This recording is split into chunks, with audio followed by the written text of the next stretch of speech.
Ladies and gentlemen, welcome to this new episode of the Big Well Emerging Law Voices. Here we are being hosted today in the House of Parliament, and we have the pleasure to be interviewing Baroness Smith of Llanfaes, the youngest member of the House of Lords. And Carmen, we can speak also in the singular because we happen to be in touch also before. Thank you very much for accepting the invitation to be hosted in the Big Well Emerging Law Voices series. As I said in the introduction, you are the youngest member in the House of Lords. How do you feel about this? Yes, so, yes, I joined in March this year, so I've been a member for, eight months now. And I've joined as the youngest member, but also the youngest ever life peer in the House of Lords. And I feel like I have a bit of a responsibility to, I guess, promote some of the issues that younger people care about in a institution that probably doesn't often hear from younger voices. So what do you think are the challenges? Now you hinted at one of the challenges maybe that sometimes maybe more elderly peers are not ready maybe to give actually way to younger voices. Do you think this is a major challenge when it comes to a younger person? Or also maybe understanding maybe politics, sometimes experience, how much do these issues interplay also? Yeah, so I think it's really important to have lots of different backgrounds in politics, because politics is about representing people in my eyes, and representing people in a way of how we make laws and make decisions about things that affect people. So I believe we need like a greater representation of voices. So I feel that I'm able to get in my points across. Although I am just one voice in a chamber of over 800 members, but I'm very passionate about Wales and about getting young people's voices heard. We're going to speak also about Wales in a few minutes. From the moment, I would like to ask you to say a bit about the age issue that we started upon, and ask you, do you think that your election and the general coming of younger people into politics follows a trend also throughout the world, where we see maybe the so-called generation? Of course, you are much younger than 40 years old, but we see 40 years old now becoming heads of states and the prime ministers. Do you think now that we're living in an era when, in essence, world politics actually favor younger voices? Well, I think it's important that we have like a bigger diversity of voices. So like, I mean, in the House of Lords, for example, the average age is 71. And that isn't the average age of the population, for example. So it is quite it's on the, I suppose, the older side, which there's no issue with having. I think it's really good to have a range of voices from different generations, but there is a lack of voices from a younger generation. But as you said, so we had the recent general election in the UK, and we had a few younger MPs elected, and I think it's a good thing, because they'll have different experience of, for example, experience living in probably the rental sector for a lot longer, and have that experience of perhaps how a lot of younger people struggle to get on the housing ladder, and that's perhaps a very different experience to someone that was going through that a few decades ago instead of in more recent years. But I think representation is important. Representation not just about age, about gender as well, in terms of having more women in politics as well. When we have more women in politics, we also have better policies on like healthcare that affect women, for example. And those from different communities, different religious backgrounds as well, the more diverse voices you have in the room, you probably make better decisions, because you'll have people with different views coming together. Which is very logical what you say now. And in essence, you come also because you spoke about women and how they can actually influence some aspects of the public life. And you come from a big family. And my question would be, how much do you think the institution of family in today's UK politics is being stressed?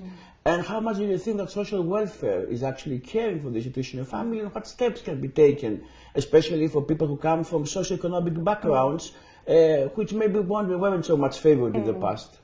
Yeah, no, I suppose there's it's a really interesting question. There's a couple of aspects there that I'd like to touch on.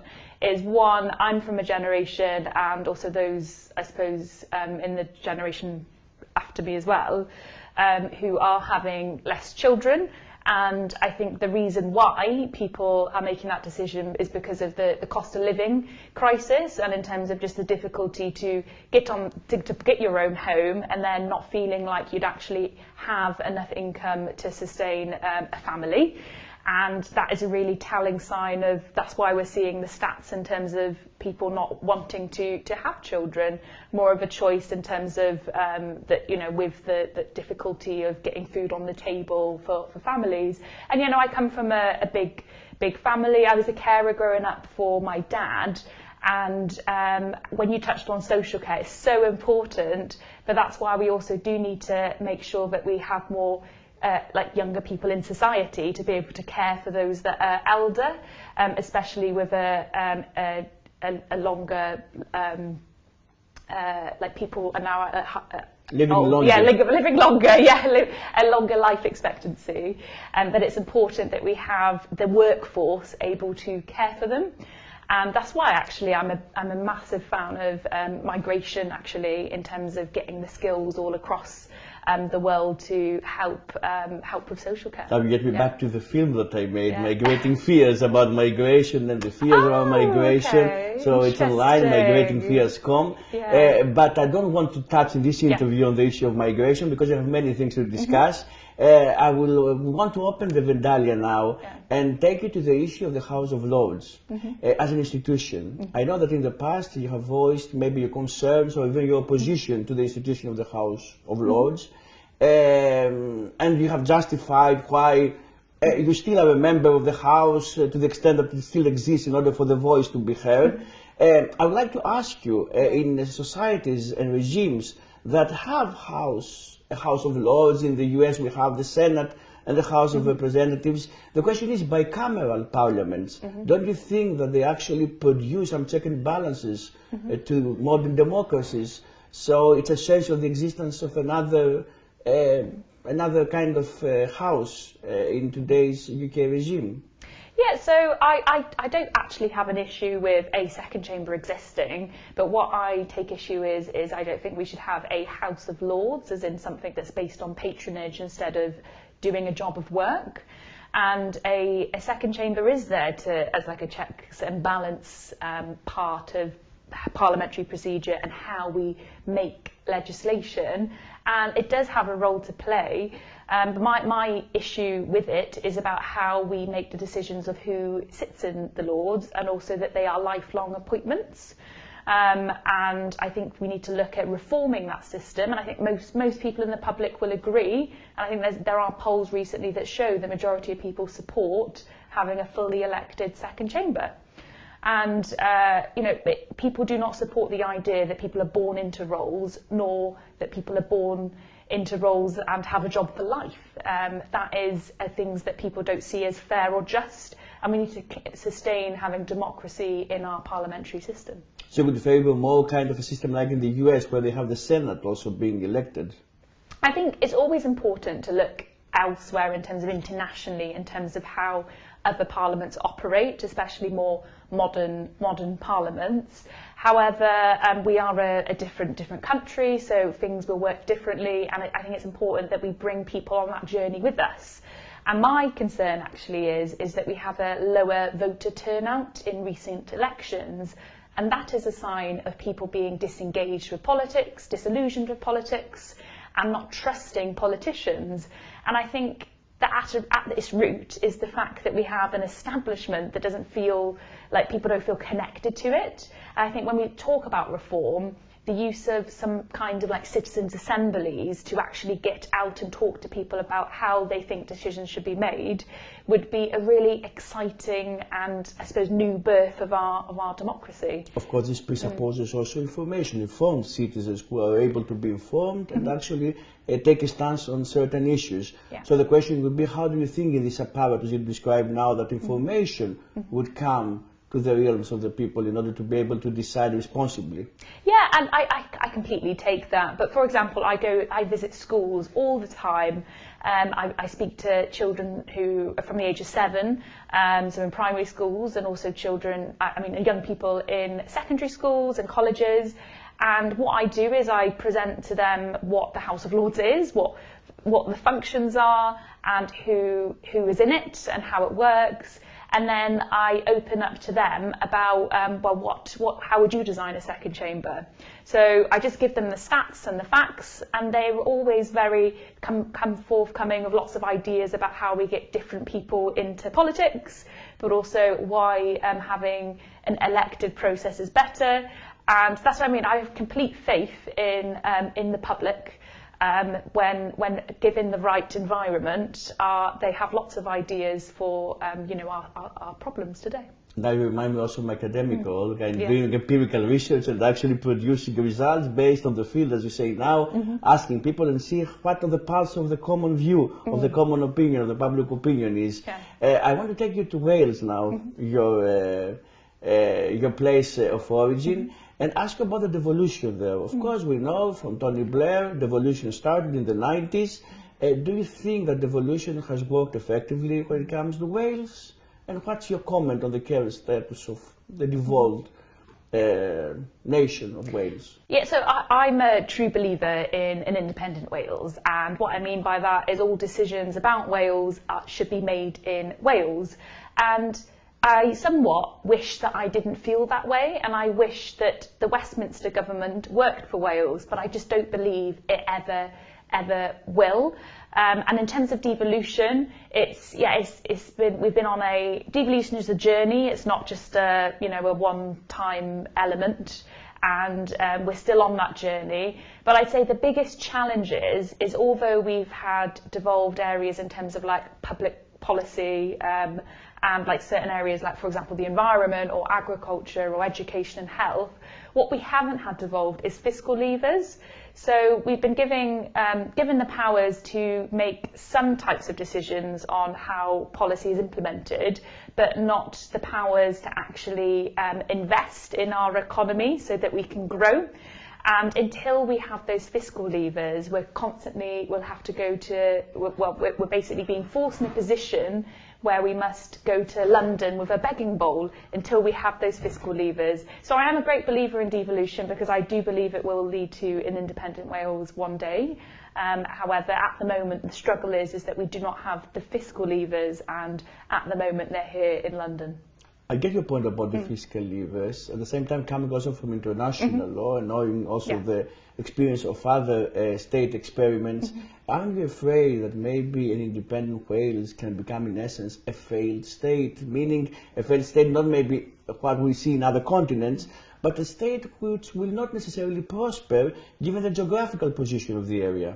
I strongly disagree. It won't be easy, of course it won't, but there are smaller countries than Wales that are independent.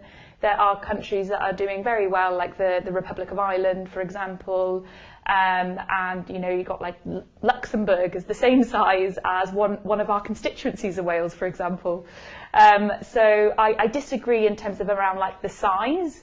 And in terms of like Wales's potential, we have natural resources that can be used to produce energy, and that could be something that is important to our economy. But at the moment, what I do mean is we just literally, we don't have the powers to borrow money to then invest in the economy to grow it and to be an attractive place for businesses worldwide. I mean, there's a lot of businesses, like US businesses, that are run in Wales, and we do have quite a big international community, so there is opportunity, but the issue is we just don't have the powers to borrow and to grow that opportunity and wealth.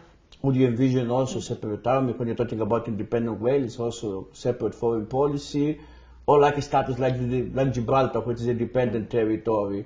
I understand from your saying you envision a total independent Wales also with a separate army and separate foreign policy.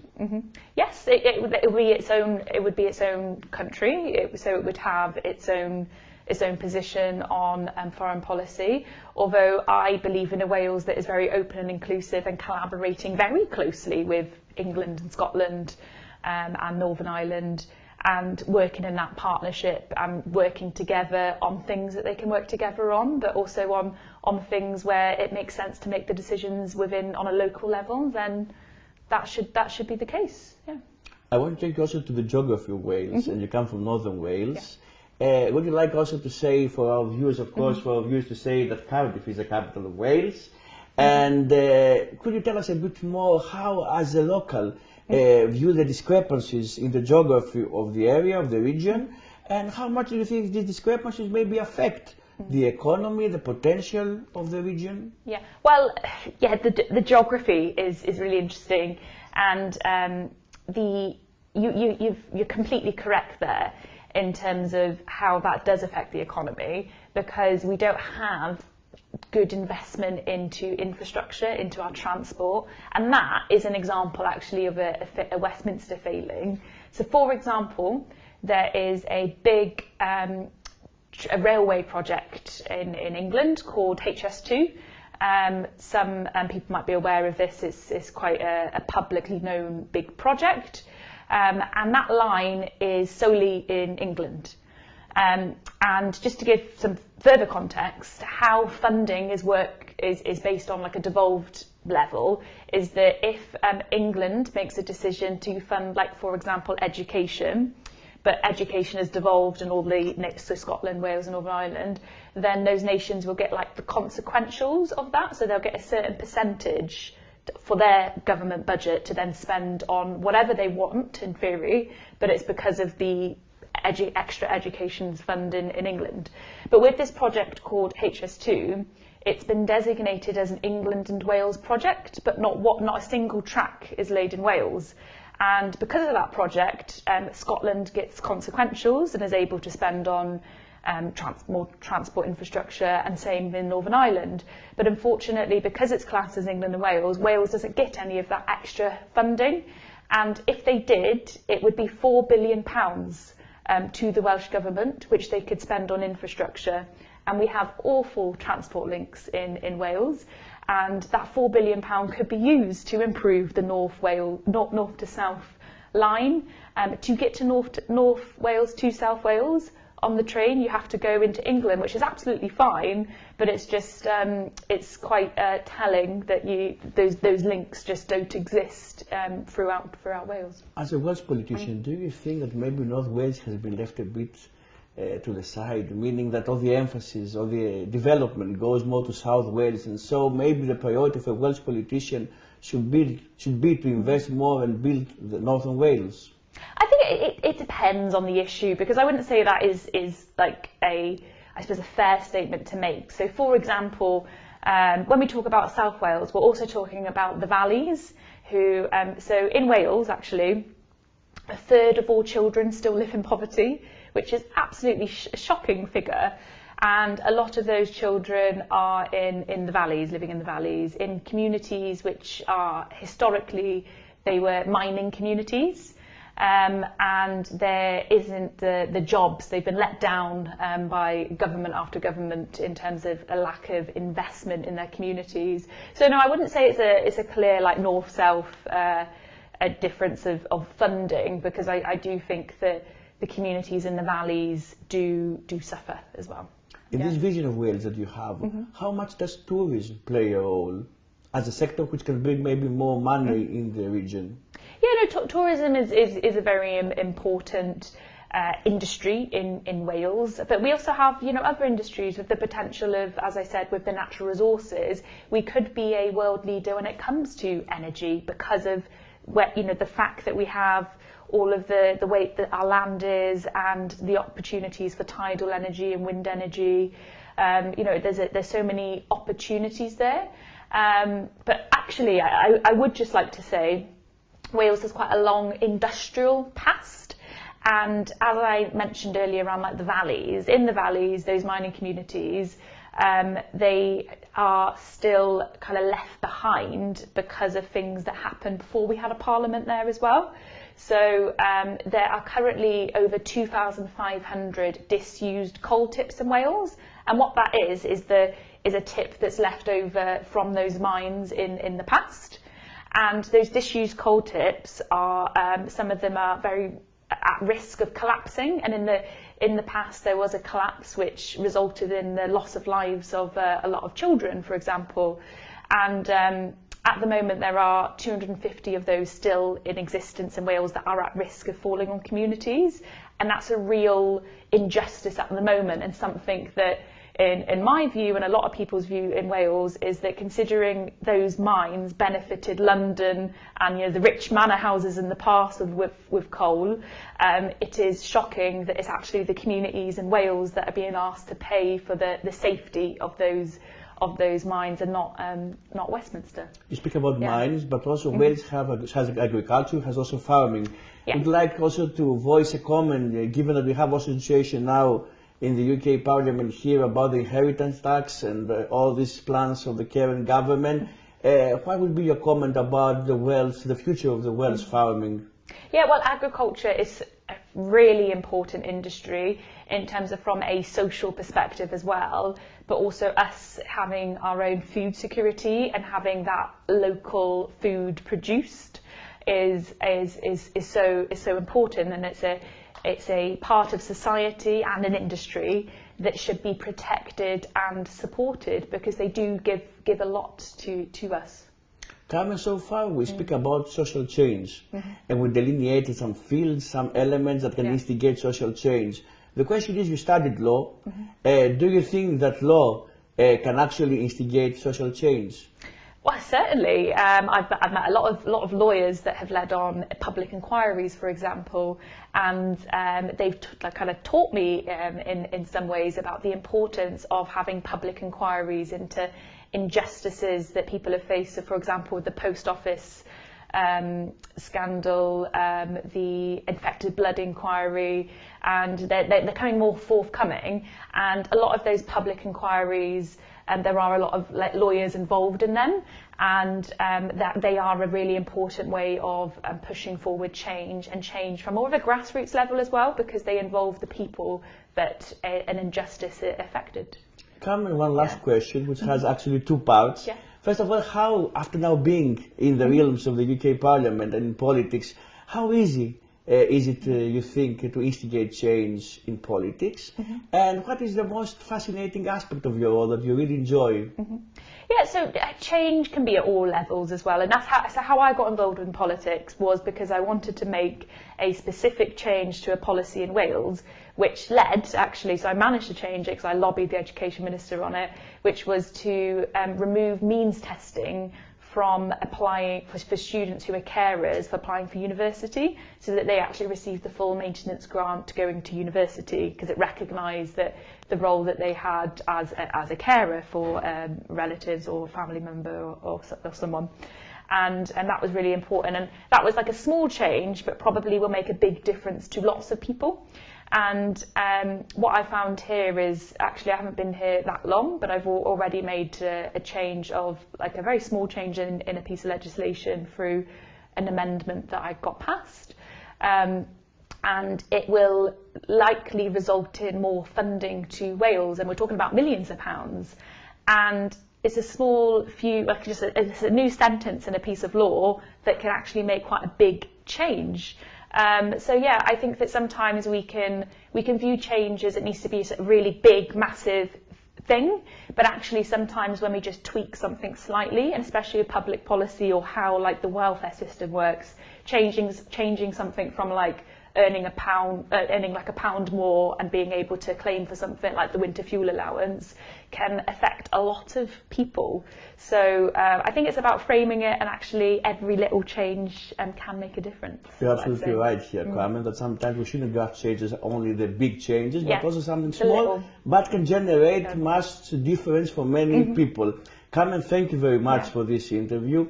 Ladies and gentlemen, it was here, this episode from the Houses of Parliament. We look forward to seeing you in the forthcoming episode of the Big Well Emerging Law Voices series.